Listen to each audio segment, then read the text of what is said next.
Mesdames et messieurs, merci d'accueillir Régis Senet pour la conférence Google is watching you, but I'm watching Google.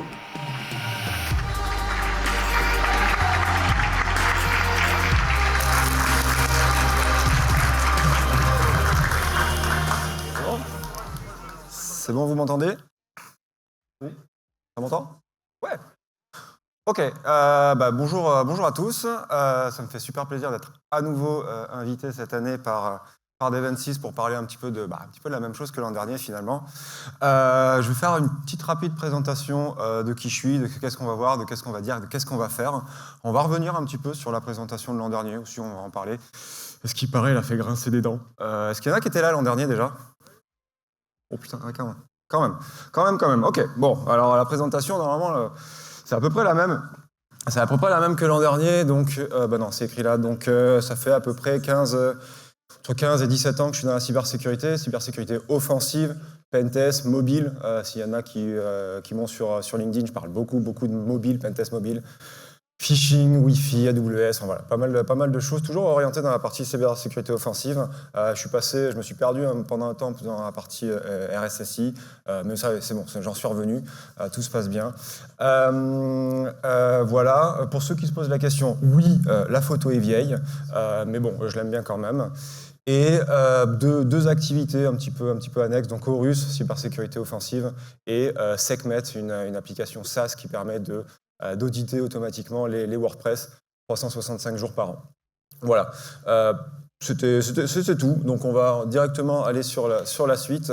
Donc déjà, juste merci à l'organisation parce qu'effectivement, l'an dernier, on m'a dit que la conférence a été un petit peu limite. Donc ils ont quand même voulu me réinviter. Donc vraiment, je remercie toute l'équipe de Dev6. Pour juste cette capture pour montrer que j'étais quand même assez impatient de revenir. Je pique pas forcément de manière générale en conf, je viens que ici parce que ici c'est Montpellier, ici c'est un peu la maison, c'est les copains, donc c'est plutôt cool. On le voit, les premières captures de la présentation, elles datent de 1 mois ou 2 mois après la présentation de l'an dernier, parce que j'avais plein de questions. Je me suis dit bon, on va essayer de proposer ça l'année prochaine. Donc voilà, donc ça faisait 1 an que j'attendais de faire cette conférence. Donc bon, j'espère qu'elle va vous plaire en tout cas. De quoi on va parler? Il y a 2 grandes parties, on va dire, si on parle de Google. Il y a la partie Google Workspace, donc tout ce qui est Drive, Gmail, tout ce qui va être les sheets, les calendriers, la partie meeting, etc. On va bien évidemment parler de Google Workspace entreprise, pas forcément que individuel, même si vous allez voir, il y a des similitudes. La partie Google Cloud Platform, donc là, c'est plutôt tout ce qui est machine virtuelle, etc. C'est un peu le AWS, mais côté Google. Ça, on va pas en parler. On va en parler vraiment un tout petit peu sur la fin, parce qu'il y a un élément qui lie un petit peu les deux. Mais voilà, ça va pas être le cœur du débat. Pourquoi? Tout simplement parce qu'il y a des sociétés qui vont utiliser Google pour leur partie mail, pour leur partie Drive, etc. Mais ne vont pas forcément utiliser du Google Cloud Platform. Donc on va se focaliser là-dessus et on va voir un petit peu les bonnes pratiques, les moins bonnes pratiques qu'il est possible de trouver. Sommaire un petit peu, voilà, donc comment on prend le contrôle d'un Google Workspace? Donc ceux qui étaient là l'an dernier, ils ont déjà une petite idée. Comment étendre le contrôle et comment garder le contrôle. Voilà, donc bien évidemment, c'est à des fins de sécurisation des Google Workspace. Ne me faites pas dire ce que j'ai pas dit. Sur la partie prendre le contrôle, bien évidemment, on va pas s'attarder là-dessus, c'est pas forcément le but, mais c'est plus de voir à partir du moment où on a le contrôle, qu'est-ce qu'on peut faire? Comment est-ce qu'on peut aller plus loin, en fait, dans une compromission, un compte qui a été compromis, comment on peut compromettre une organisation complète. Moi, ça m'est arrivé à partir d'un compte utilisateur, d'un compte standard qui a été créé, qui n'était même pas dans une unité d'organisation active, on va dire, et j'ai pu remonter et avoir les droits d'administrateur, enfin, en tout cas, des informations d'administrateur. Donc, on va voir tout ça un petit peu. On n'a que 41 minutes très précisément, donc on ne va pas voir tous les chemins d'attaque, mais voilà, il y a ceux qui sont ici, et il y en a quand même encore plus, donc je vous invite à venir me poser des questions si vous en avez, soit à la fin, ou soit je suis encore là toute la journée. Donc voilà, donc comment qu'on commence? Comment qu'on commence? On va commencer avec un compte utilisateur, hein, tout simplement. Donc le but, c'est d'avoir un compte utilisateur. Il y a une manière qui est assez simple dans une entreprise d'avoir un compte utilisateur, c'est faire partie de l'entreprise. Voilà, ça peut paraître hyper con dit comme ça, mais ça met en avant que à partir du moment où l'utilisateur a un compte, il va avoir la possibilité de bypasser les protections par défaut de Google. Il faut savoir que, je ne sais pas si je vais le redire à chaque fois, je m'étais dit pendant la préparation, à chaque fois je vais répéter par défaut, par défaut, par défaut. Voilà, on va partir du principe que tout ce que je dis c'est dans une configuration par défaut et que la déconfiguration par défaut de Google n'est clairement pas optimale. Voilà, on va partir de ce principe. Donc voilà, donc, soit la possibilité que ce soit un utilisateur en interne. Voilà, quand si certains ont fait la CEH, on dit toujours que 70% des attaques viennent d'utilisateurs en interne. Je ne sais jamais comment ils ont eu ce chiffre, mais je le répète depuis une quinzaine d'années. Mais voilà, en tout cas, c'est une possibilité. Et après, il y a d'autres possibilités, c'est de venir piquer des comptes utilisateurs.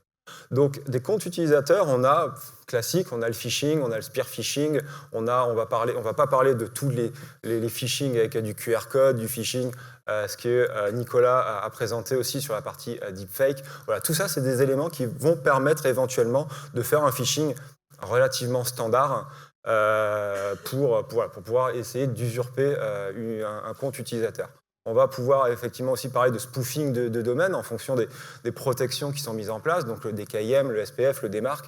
Voilà, ça, c'est des choses qui vont permettre d'accentuer finalement et de maximiser le scénario de phishing. Ok, ça c'est assez simple, on ne va pas forcément en parler, ce n'est pas l'objectif. L'an dernier, voilà, pour ceux qui étaient là, vous en rappelez peut-être. Pour ceux qui n'étaient pas là, on avait parlé de reverse phishing.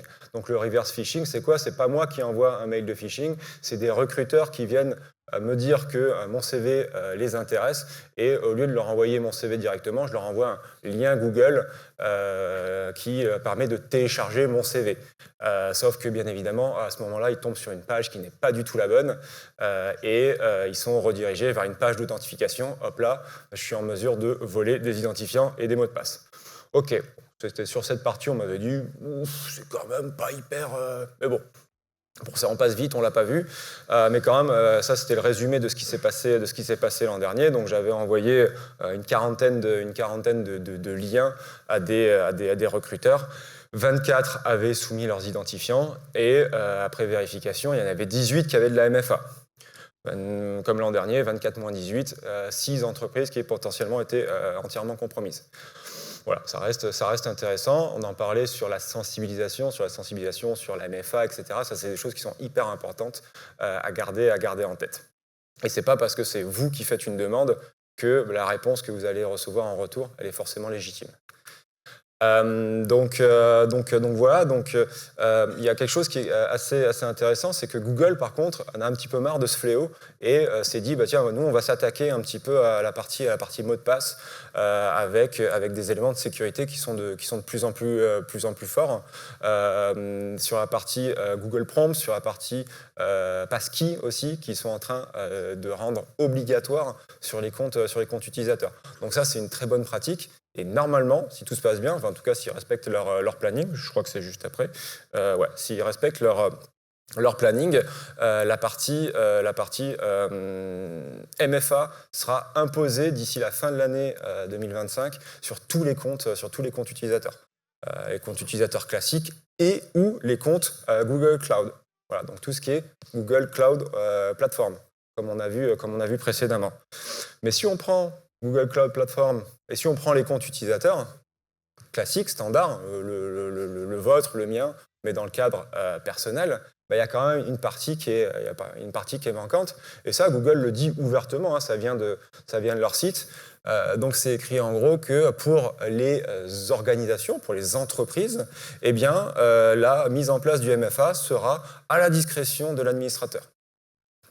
Parfait, parce que nous, c'est les entreprises qui nous intéressent. C'est vrai que le commun des mortels est intéressant, mais les données potentiellement très intéressantes vont se retrouver dans les entreprises. Donc pour ça, on est plutôt bien. Google ne va pas forcer la MFA, en tout cas pas pour le moment, sur la partie entreprise. Donc plutôt chouette, on peut continuer à faire du phishing assez classique, assez standard, assez facile. Mais le MFA, quand même, voilà, tout le monde en parle, c'est de plus en plus présent. Et on voit que y a quand même de plus en plus de sociétés, de plus en plus d'utilisateurs qui l'utilisent, qui le mettent en place. Donc ça, c'est une très bonne pratique de sécurité. Mais il faut faire quand même attention à quelque chose, c'est que le MFA, pour ceux qui ne le connaissent pas dans les détails, il y a des vulnérabilités dans le MFA. Un MFA qui se synchronise mal, c'est un MFA qui ne se reset pas, un MFA qui est juste mal implémenté, ou aussi il y a des possibilités de faire ce qu'on appelle des reverse proxy. Par exemple, Evinjinx, c'est l'une des solutions les plus connues pour faire du reverse proxy. Donc là, ça va vraiment refaire exactement. Vous allez mettre votre identifiant, votre mot de passe, ça va aller communiquer à Google. Et après, vous allez mettre votre MFA, pareil, ça va le communiquer, mais ça va voler les informations, dont les informations de cookies. On peut avoir un super mot de passe, un super MFA. Si on arrive à voler votre cookie qui est authentifié, on est connecté à votre place. Et ça, c'est exactement ce que Evinjinx, par exemple, fait. Il y en a plusieurs, je les ai pas tous testés, mais Modiska, Muranea, pareil, c'est des frameworks qui permettent de faire ça. Ou alors, si vous avez la motivation, vous mettez juste en place un reverse proxy avec Nginx, par exemple. C'est assez simple à mettre en place. Et c'est quelque chose que l'on voit assez fréquemment. Alors, certains diront que c'est des attaques avancées. Oui et non, parce que justement, ce framework a permis de démocratiser ces attaques et les rendre vraiment accessibles. Et je ne sais pas s'il y en a qui l'ont vu il n'y a pas longtemps, moins d'un mois, 3 semaines, je dirais. Troy Hunt, donc la personne qui gère le site, c'est Ayabinpon, s'est fait compromettre. Son MailChimp, son MailChimp qu'il utilisait pour donner des informations à 18 000 personnes, je crois. Et il avait la MFA qui était active, il avait un mot de passe qui était solide, et pourtant il s'est fait compromettre avec exactement ce que je disais précédemment, un reverse proxy. Donc là, on peut se dire, ok, le MFA va, comme dirait Microsoft dans un de ses articles, va combler 99% des attaques, enfin va pallier 99% des attaques, mais il reste ce 1%. Et ce 1%, ça va être des attaques ciblées. Là, clairement, c'était une attaque ciblée, parce qu'il dit qu'en moins d'une minute, son compte MailChimp s'est fait taper ses 18 000 adresses mail. C'est pas quelqu'un qui est allé se connecter avec ses identifiants, qui a essayé de faire un copier-coller. Non, c'est quelqu'un qui avait déjà tout préparé, donc c'est vraiment quelque chose d'assez ciblé. Donc voilà, le phishing par relais OTP, c'est exactement ce qu'ils ont fait. Pas d'authentification résistante au phishing, ça c'est un petit peu le retour d'expérience de Troy Hunt. Pas de mécanisme qui résiste au phishing, parce qu'il y a des mécanismes qui résistent au phishing. Les YubiKey, les passkey, ça c'est le genre d'éléments qui vont résister à ça. Juste un TOTP ou un SMS ou quelque chose comme ça, ça n'est pas résistant. Voilà, ça n'est pas résistant, donc on peut se dire qu'il faut quand même remonter encore le niveau de sécurité. Juste avoir une MFA standard, malheureusement à l'heure actuelle, c'est pas suffisant. Voilà ce que je disais, il parle des passkey, donc ça c'est vraiment un élément de sécurité vraiment au-dessus, c'est une sorte de clé asymétrique entre vous et le site internet, et donc à partir de là, il n'y a pas beaucoup de possibilités de les bypasser. Je dis pas beaucoup parce que pour moi j'en connais pas, mais j'ai pas envie de me viander, mais voilà, les passkey, je connais pas d'éléments de bypass. Donc voilà, et ouais, les adresses des désabonnés étaient encore présentes dans la mailing list, donc ça pareil. En termes de RGPD, certains auront peut-être des choses à dire, mais voilà, en termes de technicité, c'est pas cool non plus.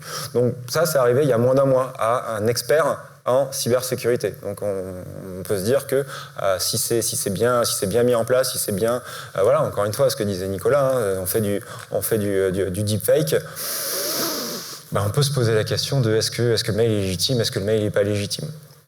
Donc ça, on va dire, c'est les manières assez classique, assez standard. Il y avait le Evil VNC. Pareil, on émule un navigateur et la personne se connecte en pensant être dans un navigateur, alors qu'elle est dans un VNC, vous récupérez la session dans le VNC. Ça, c'est pareil, ça existe, c'est un framework qui est disponible. Ça, c'est les manières, on va dire, assez usuel de faire du phishing et ça n'a pas forcément rapport qu'avec Google Workspace. Donc on va voir parce qu'il y a d'autres manières de faire du phishing. Et j'aime bien ce mème parce que ça représente un petit peu exactement ce qui va se passer. Et ça c'est assez marrant parce que ça marche tant sur la partie grand public que sur la partie entreprise. C'est-à-dire que par défaut, voilà, en général c'est en gras si je me rappelle de le dire, Google Workspace permet à n'importe qui de créer un événement dans votre calendrier. C'est vachement cool, mais sans que vous le sachiez, ça c'est beaucoup moins cool. Donc c'est-à-dire à partir du moment où j'ai votre adresse Gmail, eh bien je peux mettre rendez-vous Régis Sonnet à 14h30 lundi. Et 14h, en fonction de la configuration que vous avez de votre Google Workspace, à 14h10, 14h20, bah, vous allez avoir une pop-up, une alerte qui va vous rappeler que vous avez un événement. Donc ça c'est quand même assez intéressant. On peut même le programmer nous pour dire fais un rappel 2 minutes avant, fais un rappel 5 minutes avant, et ça peut mettre un coup de stress. Un lundi matin, les gens ils disent ah mais qu'est-ce que c'est, pourquoi j'ai ça, ils vont cliquer et ils vont aller sur un lien que l'on va leur donner. Donc je sais pas si on le voit trop bien le lien, mais si en fait on a vraiment la possibilité de faire un événement dans le calendrier. Et c'est vraiment un éditeur HTML. Donc on peut mettre des liens, on peut mettre un petit peu ce qu'on veut. Donc le meet.google.com, eh bien finalement ce qu'on voit, il est redirigé vers, c'était le nom de la société, -calendar.com avec un ID, l'ID de l'utilisateur pour pouvoir le tracer dans la partie phishing. Hyper intéressant. Alors je sais pas si ça c'est, non ça marche pas. C'est quoi ça? Ouais, on le voit, mais là le nom. HAC, on enlève tout le milieu et le KED, ça aurait pu leur mettre la puce à l'oreille, ils se sont fait hacker. Ok, très bien, mais ça n'a pas mis la puce à l'oreille malheureusement, parce que les résultats. Ah oui, non, ça c'est juste, on peut dire en fait, comment ça se passe, c'est juste dire, vous faites votre événement et vous dites, non, je l'envoie pas. Mais l'envoyer, ça veut dire quoi? C'est pas l'envoyer pour avoir que l'autre il ait l'information. Non, l'envoyer, c'est juste lui envoyer un mail qui dit qu'il a été invité à un événement. Si vous faites ne pas envoyer, il aura quand même l'événement dans son calendrier, mais il ne recevra pas de mail. Donc ça sera dans son calendrier. On le voit juste avant, c'est en bleu clair. C'est en bleu clair, donc c'est un tout petit peu différent. Mais bon, faire la différence entre le bleu clair et le bleu foncé en fonction de l'heure de la journée et du jour de la semaine, c'est quand même pas évident. Donc on a la possibilité d'envoyer des éléments comme ça à n'importe qui, juste à partir du moment où on connaît son adresse mail. Et ça, c'est une configuration par défaut de Google. Donc ça, c'est très intéressant. Et les chiffres ont été plutôt intéressants. Hein. Donc 117 événements créés. Le problème, ce qui était assez marrant, c'est que ça fait ça plutôt bien. On n'a pas la possibilité d'automatiser la création d'événements, malheureusement. Donc c'est dans 117 événements qu'il a fallu créer manuellement et rajouter dans le calendrier de chaque personne, donc 117 personnes. C'était un petit peu long, c'était un petit peu pénible, mais le résultat valait la peine parce qu'il y a 9 personnes qui se sont fait avoir, dont le CEO de la société, qui était un peu en panique et se dit j'ai oublié, c'était un Google Meet, il s'est connecté, et comme précédemment, le Google Meet redirigé vers une page d'authentification parce qu'il avait été déconnecté de Google et donc il avait juste à remettre ses identifiants et ses mots de passe. Donc ça, c'était plutôt une bonne chose. Encore une fois, c'est une configuration par défaut. Tout le monde peut mettre un événement dans votre calendrier. De la même manière, tout le monde, par défaut, encore une fois, peut venir communiquer avec vous via le chat. Vous pouvez envoyer un chat à n'importe qui fasse partie de votre réseau, qui fasse pas partie de votre réseau. Il peut vous ajouter à un groupe de conversation à partir du seul moment où il a votre adresse mail. pareil, c'est une configuration par défaut où on peut l'interdire, on peut limiter vers qui on accepte de recevoir des informations pour le chat, mais par défaut, encore une fois, c'est pas le cas. Donc ça, c'est tout plein d'éléments qui sont possibles, qui nous permettent d'essayer d'aller chercher le premier compte, si le premier compte, on l'a pas. Et après, voilà, le chat aussi envoie un petit mail. Donc là, normalement, on le voit, c'était Alexandra, mais on le voit security.shares.io@gmail.com. On peut se poser la question de est-ce que c'était une adresse légitime. On en parlait tout à l'heure sur la légitimité d'un nom de domaine. Voilà, là, on doit se poser la question parce que c'est le genre de mail qu'on va recevoir. Alors, c'est un mail qui vient de Google. Soit il est très propre, mais ce qu'il y a écrit à l'intérieur du mail, là, par contre, ça doit être analysé et on ne doit pas cliquer « Ah, c'est Google, donc c'est safe ». Non, malheureusement, c'est pas comme ça que ça marche. Et c'est pour ça que le phishing marche encore si bien. C'est que des éléments comme ça, il y en a pléthore. L'objectif, c'est pas de tous les présenter là. Il n'y aurait pas le temps, mais voilà, il y en a quelques-uns. Et après des autres, voilà, à gauche, dans le train, les gens aiment bien laisser leur ordinateur déverrouillé avec une session qui est active. Les vulnérabilités type pass the cookie, donc voler le cookie pour pouvoir le réutiliser par la suite. Le SIM swapping, voilà, le SIM swapping, ça peut voler voler la carte SIM de quelqu'un si sa double authentification est faite à partir d'un SMS. Ce genre de choses qui sont possibles. Du password spraying aussi. Donc voilà, essayer ce qui a été présenté par Kamran hier avec je sais plus qui, mais je crois 14 000 comptes qui ont été compromis de cette manière. Donc finalement, voilà, des méthodes pour essayer d'avoir le premier compte. Il y en a plein qui sont built-in de chez Google. Et après, il y a toutes les autres sur lesquelles on a un petit peu plus l'habitude. Ok, donc là, on va partir du principe que maintenant, on a notre patient zéro. Donc on va se dire, ok, à partir de là, qu'est-ce qu'on peut faire ?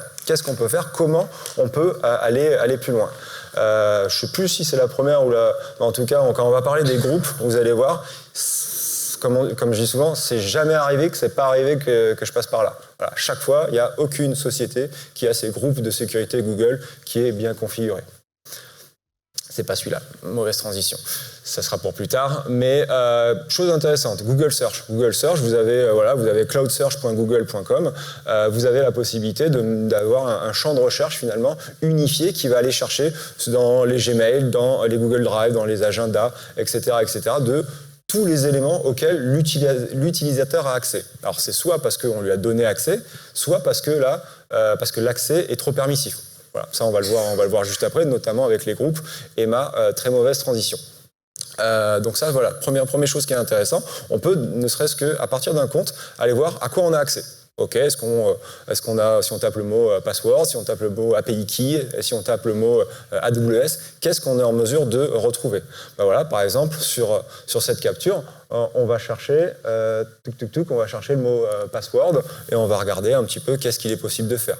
Là, ça peut être des mails, ça peut être des éléments dans le calendrier, parce que finalement, un mot de passe d'un admin, ça peut être à peu près partout. Ça peut être dans une note, ça peut être dans un mail qui a été envoyé, ça peut être réinitialiser le mot de passe de telle application, tel jour, et avec le mot de passe de l'application dans le calendrier, dans le calendar. C'est des choses qu'on a déjà vues. Donc voilà, donc ça va aller chercher absolument partout à partir du moment où l'utilisateur a les droits d'y accéder. Donc, si c'est bien configuré, il n'y aura que ces informations à lui, mais il y a également tous les groupes auxquels il a accès, et tous les groupes qu'il a accès, plus, parce que on le verra que les groupes, malheureusement, par défaut, ils sont ouverts à toute la société, en fait.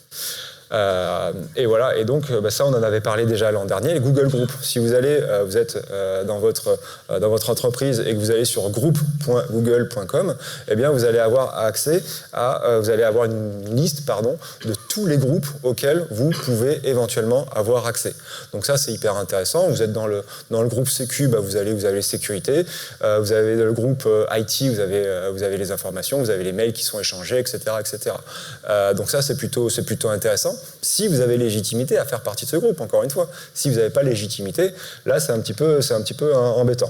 Parce que Parce que la légitimité, normalement, elle s'acquiert, mais des fois, Google, ils se sont dit non, mais une légitimité un petit peu trop permissive par défaut, c'est quand même vachement bien. Et pourquoi? C'est que, par défaut, encore une fois, la configuration permet à toute personne de la société, donc on le voit, hein, c'est ce qui est en rouge, donc toutes les personnes qui font partie de votre organisation, qui font partie de votre tenante, peuvent avoir accès à votre groupe. Voilà. On pourrait se dire que normalement, dans une configuration intelligente par défaut, ça serait les gens du groupe ont accès aux éléments du groupe. Que nenni. Que nenni, que nenni, que nenni. C'est toutes les personnes de la société vont avoir accès au groupe. Donc c'est super pratique. Vous allez sur groupe.google.com, vous voyez le groupe Security ou Founder, vous pouvez par défaut y accéder. À partir de là, on commence quand même à avoir des informations très pertinentes. Et on se dit, c'est un groupe de sécurité. Normalement, s'il y a des éléments un petit peu sensibles qui sont à l'intérieur, c'est pas trop grave. C'est pas trop grave si on reste cantonné au groupe de sécurité en lui-même. Voilà. Tac. Et il faut savoir que il y a plusieurs possibilités de créer des groupes. Il y a la partie, il y a l'élément par défaut. On peut dire qu'ils sont publics, on peut dire qu'ils sont à l'équipe, on peut dire que c'est announcement only. Et tous ces groupes, alors j'en ai quand même cité 4, hein, tous ces groupes permettent d'avoir trop de privilèges pour les utilisateurs et donnent l'accès à des personnes qui font partie de la société, mais pas du groupe. Il n'y a que le groupe restreint, finalement, alors c'est bien son nom l'indique en tout cas, mais il n'y a que le groupe restreint qui n'est, encore une fois, pas le groupe par défaut, qui permet de contourner ce problème. Donc voilà, donc déjà, si vous êtes administrateur, je vous invite à regarder vos groupes, comment ils sont configurés. Si vous êtes utilisateur, je vous invite aussi à regarder quel groupe vous avez accès, dans la limite du raisonnable, bien évidemment, et notifier à vos administrateurs si vous voyez que vous avez un petit peu trop de privilèges.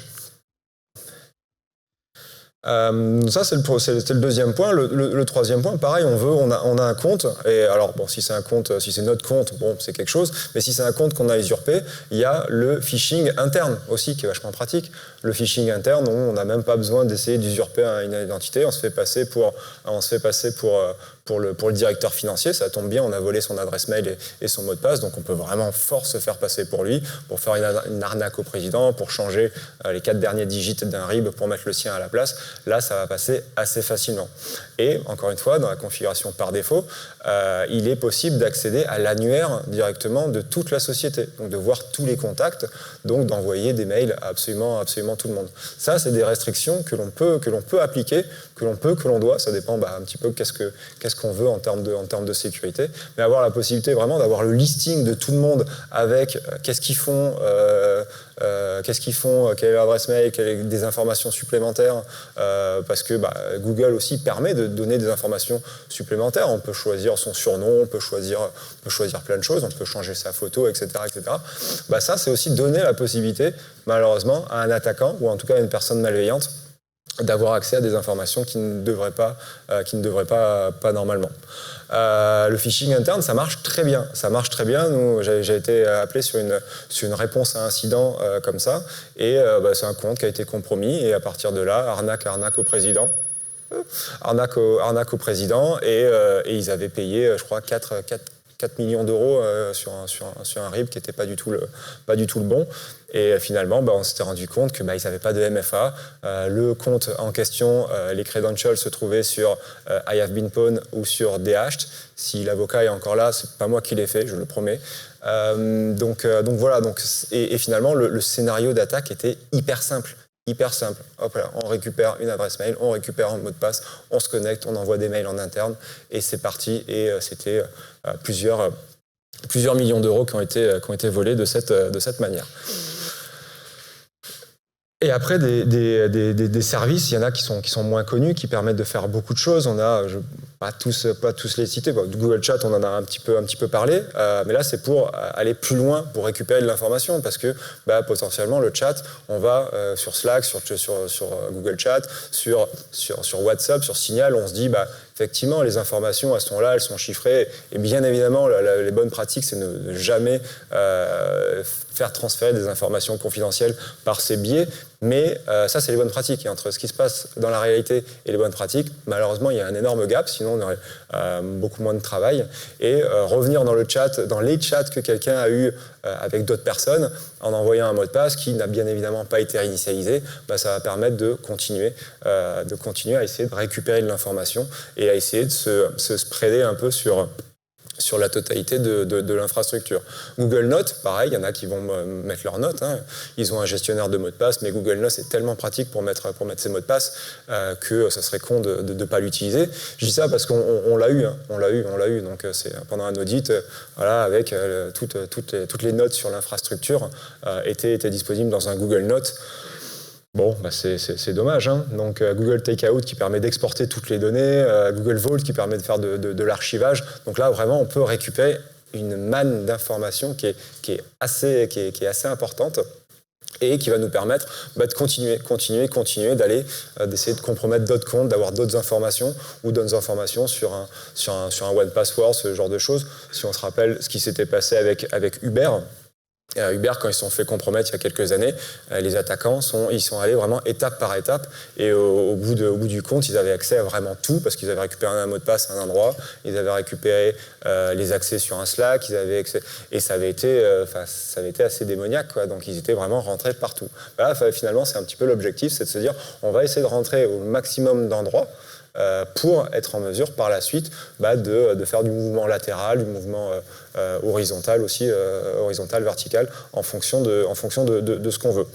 Après ça peut être un scénario de pentest, ça peut être un scénario de red team. Nous, de manière générale, la partie Google Workspace, c'est l'audit Google Workspace, c'est plus un audit de configuration, mais on pourrait se dire que dans le cadre d'un red team, on pourrait très bien aller sur quelque chose d'un petit peu plus punchy.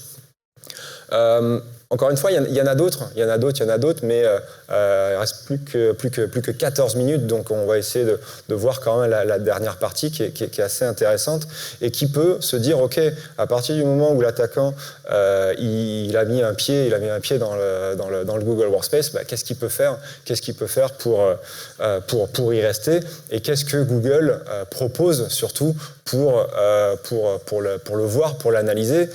Spoiler alert, pas grand-chose. Donc ça, c'est des outils à mettre en place, à développer, parce qu'à l'heure actuelle, les outils n'existent pas ou très peu, et ça, c'est vraiment dommage. Nous, on a été obligés de repartir sur du développement maison, custom, où on va requêter l'API de Google. Juste pour vous donner une information à quel point ils chérissent leur API, leur documentation, elle est sur Python 2. Voilà, donc c'est quand même assez dur, mais bon, on y arrive quand même. Et donc voilà, la dernière partie finalement, c'est essayer de garder le contrôle. C'est quelles sont les possibilités que l'on a pour essayer de garder le contrôle une fois qu'on a mis le premier pied dans la porte et qu'on se dit, voilà, je vais continuer, peut-être que le mot de passe va être changé, peut-être que je vais me faire gauler, mais voilà, qu'est-ce que je peux faire ? Qu'est-ce que je peux faire ? Alors, classique, voilà, mail forwarding, ça c'est une fonctionnalité qui est activée par défaut, enfin on a la possibilité de le faire, c'est autorisé par défaut plutôt. Par défaut, on a la possibilité de dire ok, moi je forward mes mails sur l'adresse par exemple que je viens de compromettre, je forward tous les mails en direction d'une adresse qui est distante. Ok, mon horus.fr, tous les mails, je les redirige vers mon adresse à moi en Gmail, et comme ça, les mails et tout ce qui va avec, hein, les pièces jointes, etc., se retrouvent sur une adresse qui n'est pas gérée par la DSI, qui bien évidemment est inconnue de la DSI. Dans le cas d'un attaquant, c'est quand même l'objectif. Et potentiellement sur un poste de travail en fonction des régulations. Si vous devez être en environnement restreint, si vous avez la nécessité, l'obligation de par vos contrats d'avoir un EDR, d'avoir ce genre de choses, un antivirus, etc., et que vous avez tous vos mails qui partent vers une machine où il n'y a rien dessus, qui n'est pas chiffré, etc. Voilà, je pense que votre politique de sécurité elle a pris un petit coup dans l'aile. Donc là, il faut faire attention à ça, sachant que si le mot de passe il est changé, le forward continue en fait. Donc ça c'est vraiment important. Si le mot de passe il est changé, le forward continue. Si la MFA est activée, le forward continue. Voilà, ça c'est quelque chose qu'il faut garder en tête. Et dans certains cas, même si l'utilisateur est supprimé, le forward continue. C'est un peu bizarre, je sais, mais si on peut faire un forward sur un groupe, si on fait un forward sur le groupe, tant que le groupe il existe, même si l'utilisateur initial a été dégagé, eh bien, on peut continuer à avoir accès aux informations. Donc ça c'est le premier. Bon, c'est simple, c'est classique, ça n'affecte pas que Google. Voilà, ça c'est juste la configuration. Vous pouvez faire ça sur votre Google à vous, dans votre Google d'entreprise si vous en avez un, si ça n'a pas été bloqué, parce qu'on a aussi la capacité de le bloquer.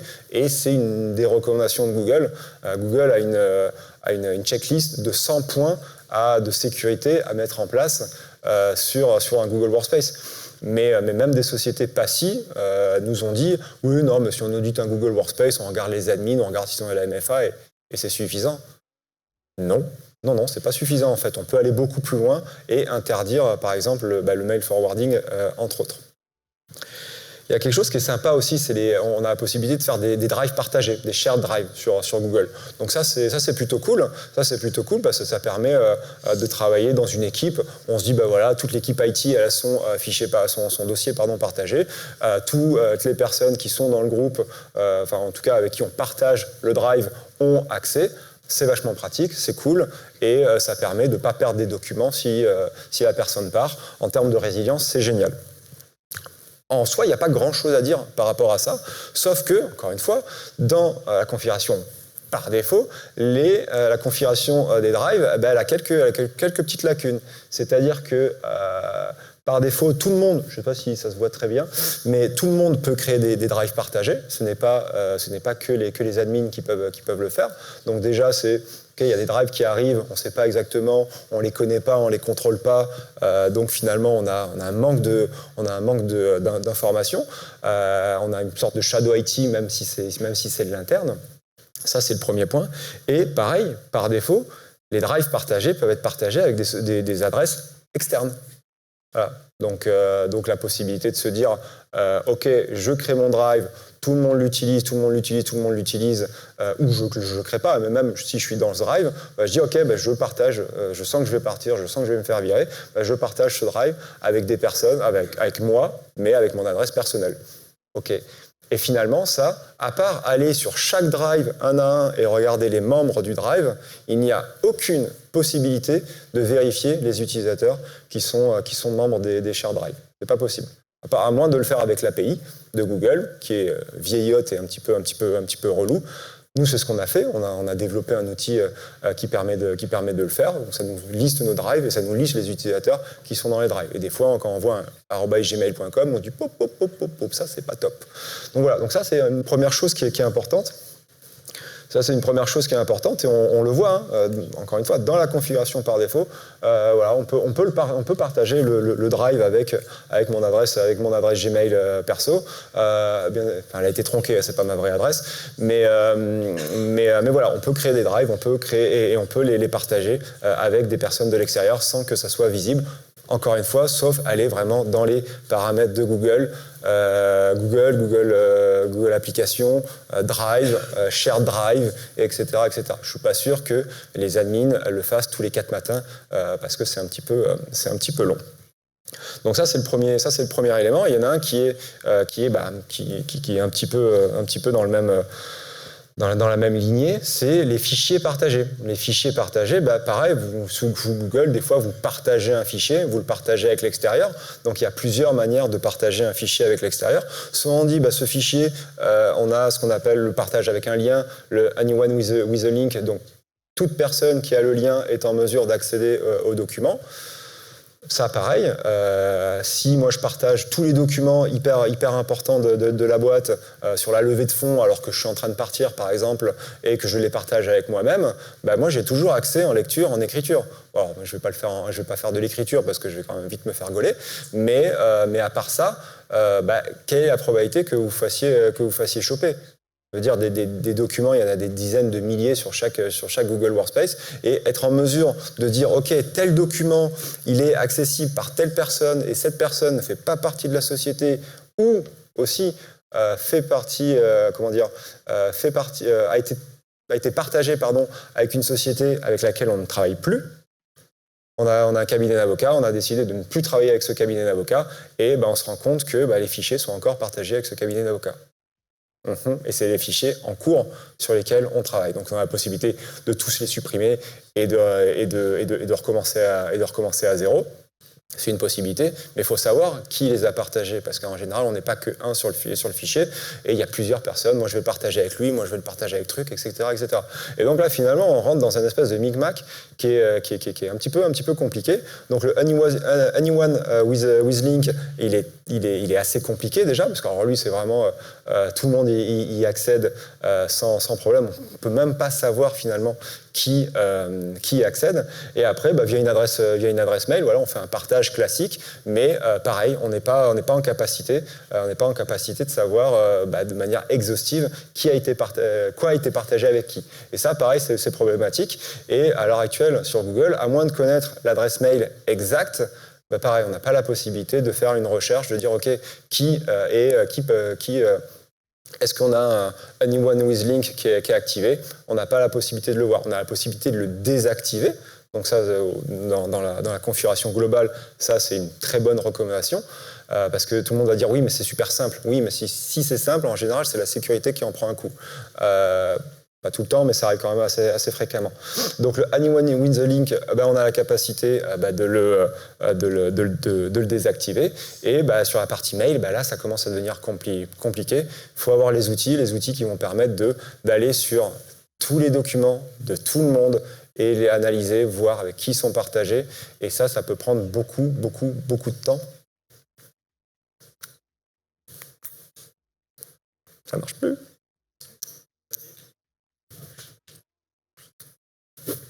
J'avais pas le retour.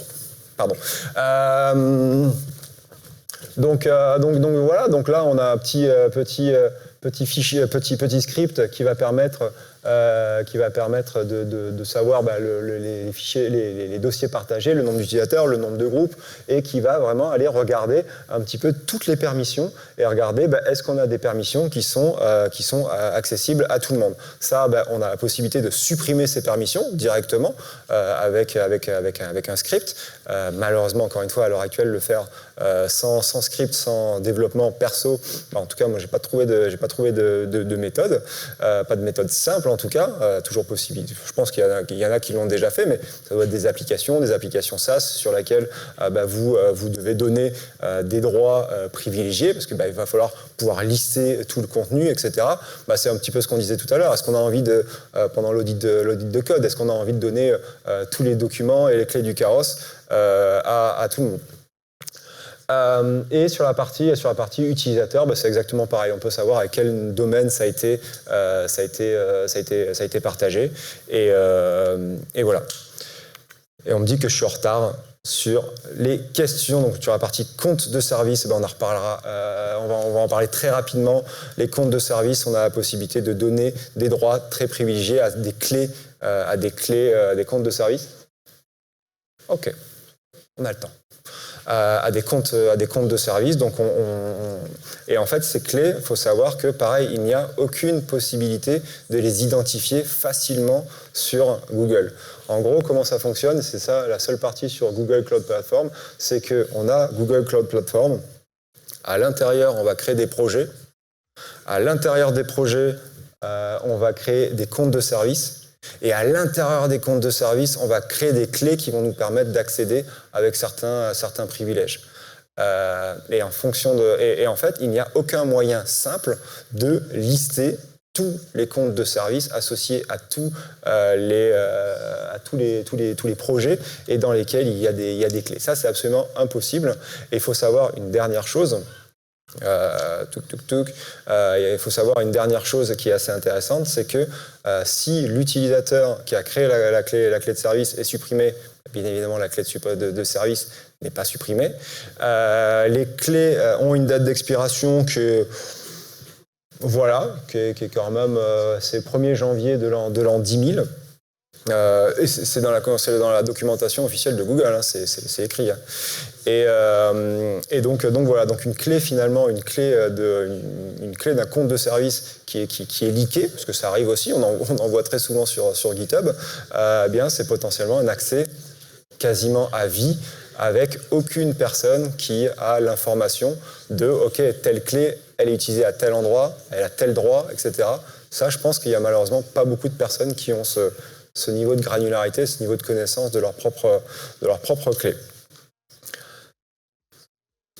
Voilà, conclusion, faut y aller. En plus, on me le dit ici, on me le dit là-bas, donc voilà. Auditer un Google Workspace, c'est pas juste s'assurer qu'on a de la MFA, c'est finalement aller voir la partie appareil mobile, la partie Google Group, la partie application, la partie Drive, etc., etc. Il y a énormément de choses à voir, énormément de choses à regarder, et donc voilà, je vous invite vraiment à aller dans le détail un petit peu. La documentation de Google, elle est super bien faite et elle vous dit exactement où aller, comment le regarder. Et si vous avez des questions, écoutez, n'hésitez pas.